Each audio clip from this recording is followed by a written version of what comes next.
Welcome dear students. Stoichiometry का concept already हो चुका हमारा, तो अब हम यहाँ पे देखेंगे कि व्हाट आर द रूल्स की बात करेंगे in order to determine these how we can calculate mass और वॉल्यूम की बात करेंगे ऑफ रिएक्टेंट्स और products in a given chemical reaction. How much volume of the reactants is needed so that this amount of product will get formed, or we can say how much product will get formed is this number of moles are present, or this mass of reactant is present, how much amount of product will get formed. So we have general methods of calculation for this. तो हम यहाँ पे topic जो हमारे पास है वो है general method of calculation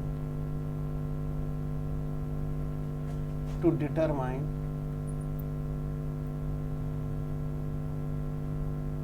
mass or volume or number of moles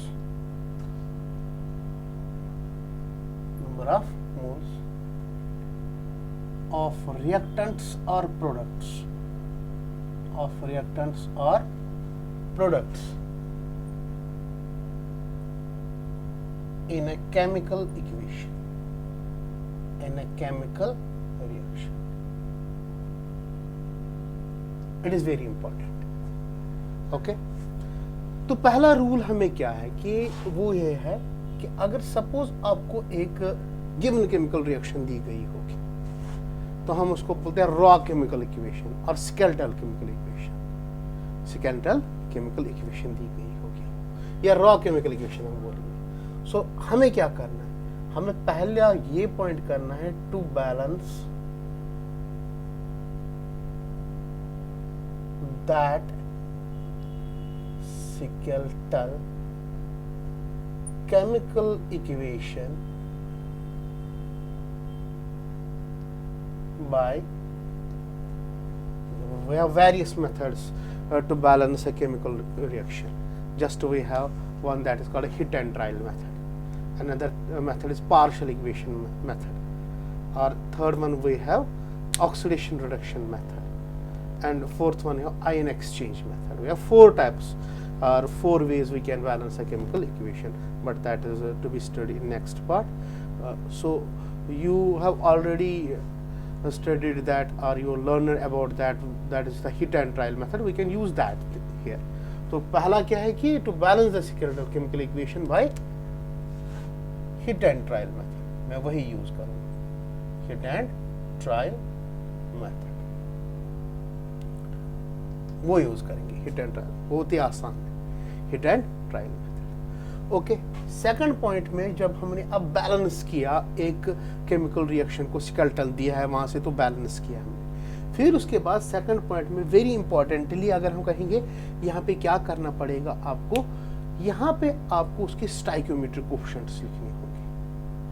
ठीक है ना. To then write their stoichiometric coefficients, stoichiometric coefficients above the given reactant or product. Reactant or product. Stoichiometric coefficients लिखेंगे. फिर इसके बाद आपको क्या करना है, then write number of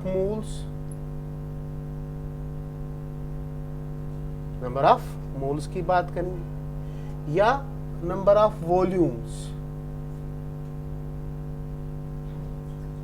below the reactants or products.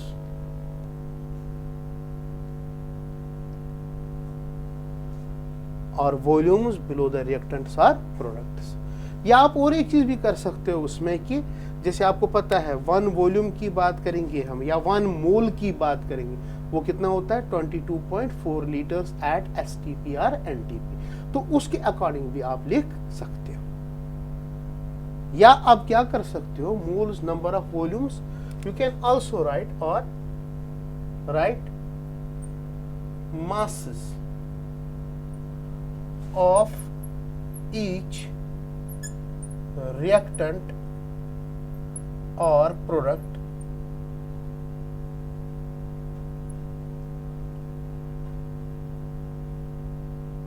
against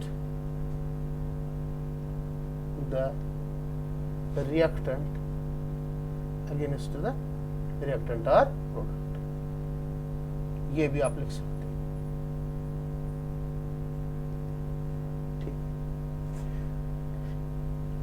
Fourth and the last one is then calculate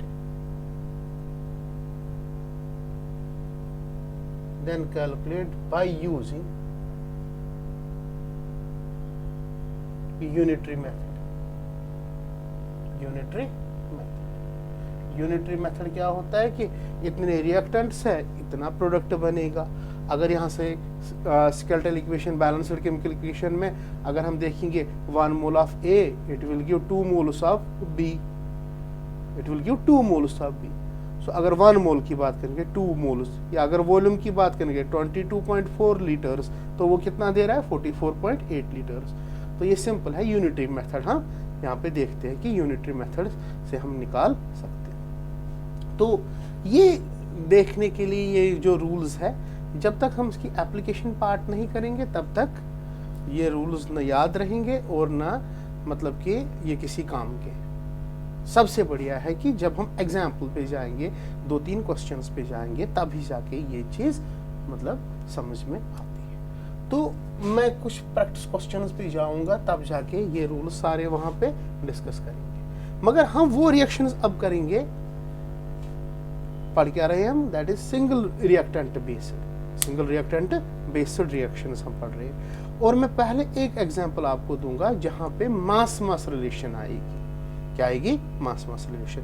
और एक चीज याद रखना, ये जो पॉइंट्स है ये मास में भी लगेगा, मास वॉल्यूम में भी लगेगा और वॉल्यूम में भी लगेगा। तीनों के तीनों में यही पॉइंट्स है, या चाहे सिंगल रिएक्टेंट सिस्टम हो या मोर देन 1 रिएक्टेंट सिस्टम हो, ये रूल्स चेंज नहीं हो जाएंगे, ये रूल्स सेम रहेंगे दोनों के दोनों केस में, चाहे सिंगल इलेक्ट्रॉन सिस्टम में या सिंगल रिएक्टेंट सिस्टम में, या हम कहेंगे 2 और मोर देन 2 रिएक्टेंट सिस्टम में।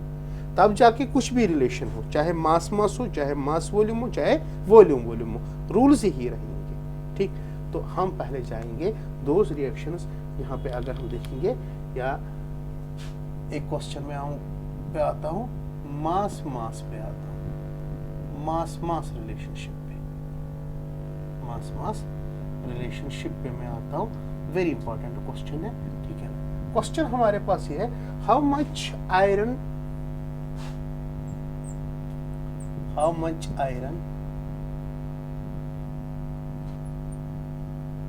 होता है Fe, इसका होता है मॉलिक्यूलर एटॉमिक मास होता है इसका 56,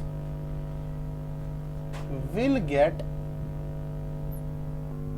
produced when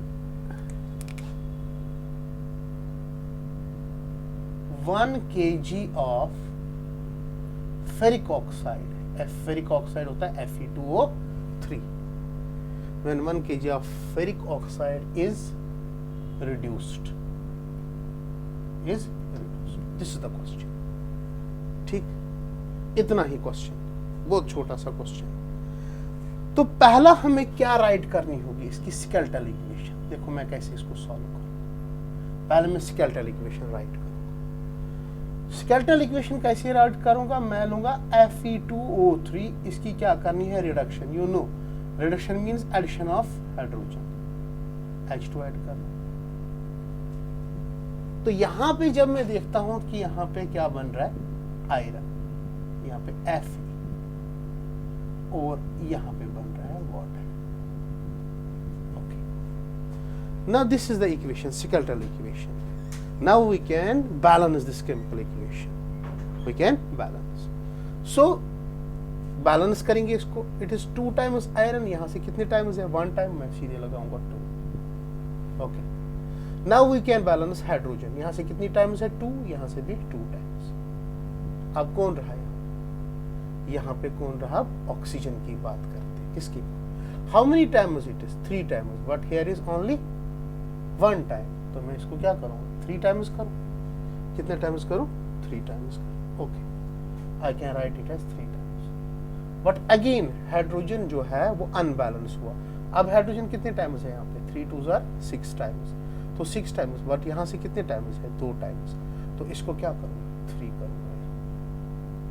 now this gets balanced. अब ये बैलेंस हुआ. बट क्वेश्चन में हमें क्या पूछता है कि अगर हमारे पास 1 kg ऑफ Fe2O3 होगा, ये कितना आयरन हमें देगा, या हम कितना आयरन एक्सट्रैक्ट कर सकते हैं इससे, या ये कितना आयरन प्रोवाइड करेगा. यही क्वेश्चन है हमारा. ओके. तो नेक्स्ट स्टेप में क्या राइट करूंगा मैं? इसके स्टाइकियोमेट्रिक कोएफिशिएंट्स. ओके. इसके स्टाइकियोमेट्रिक कोएफिशिएंट्स क्या है?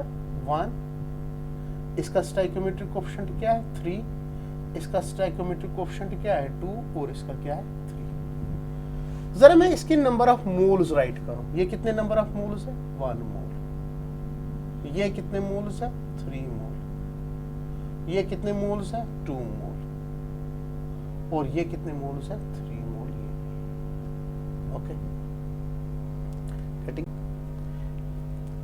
ये आसान है, कोई मुश्किल अब नहीं.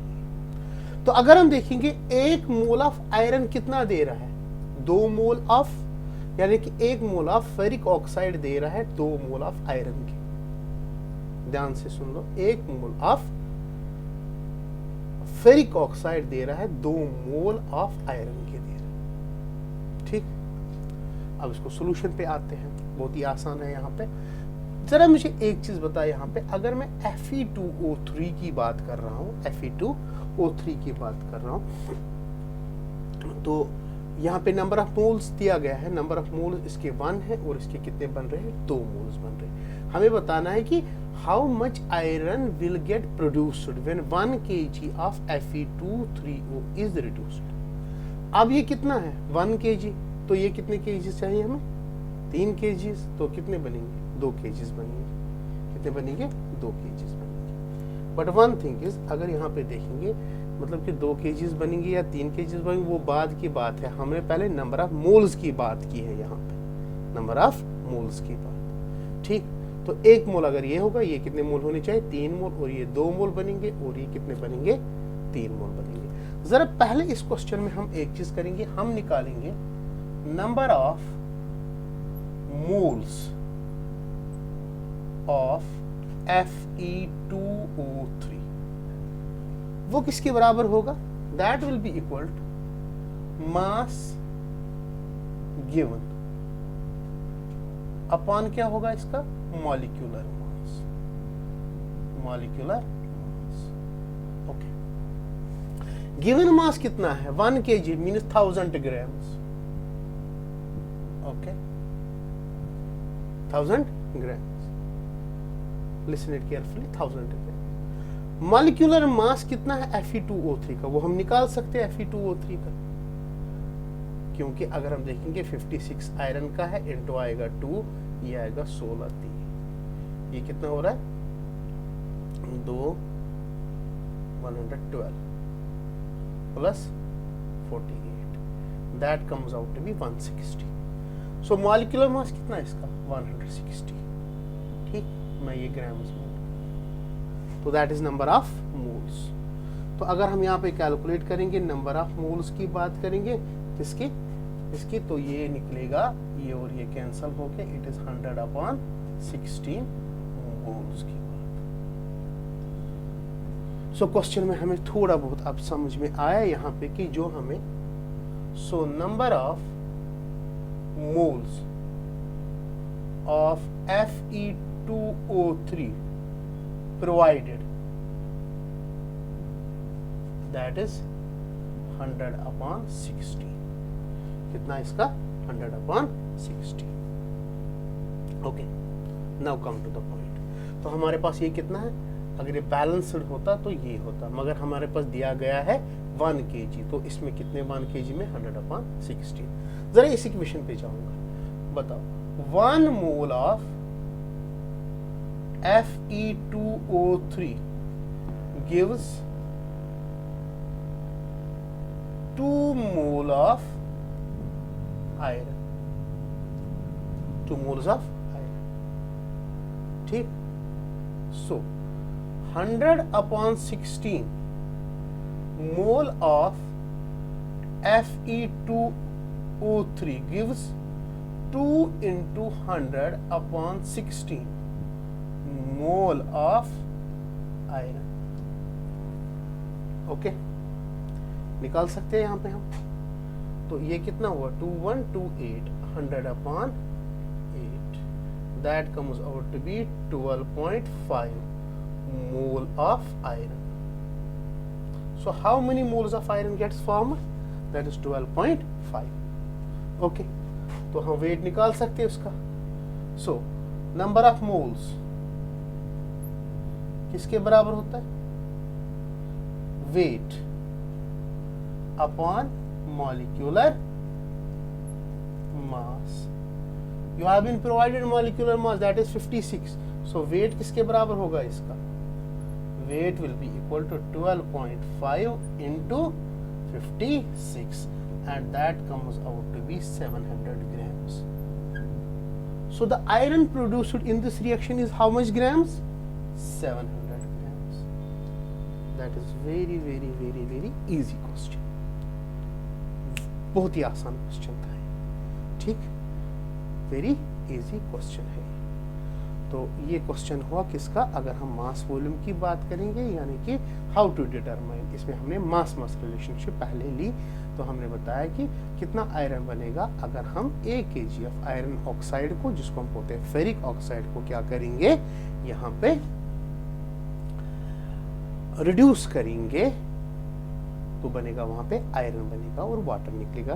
तो आपको बताना था यहाँ पे कि आयरन कितना बनेगा। यू हैव बीन प्रोवाइडेड, यहाँ पे सिंगल इलेक्ट्रॉन क्यों मैं कह, सिंगल रिएक्टेंट सिस्टम क्यों कह रहा हूँ मैं, क्योंकि आपको एक ही रिएक्टेंट दिया गया था, एक ही रिएक्टेंट, और जो H2 है ये एक्सेस में हम लेते हैं, क्या लेते हैं, एक्सेस में लेते हैं, इसलिए हम इसको बोलते हैं single reactant basis, single reactant basis को बोलते हैं। Thank you very much.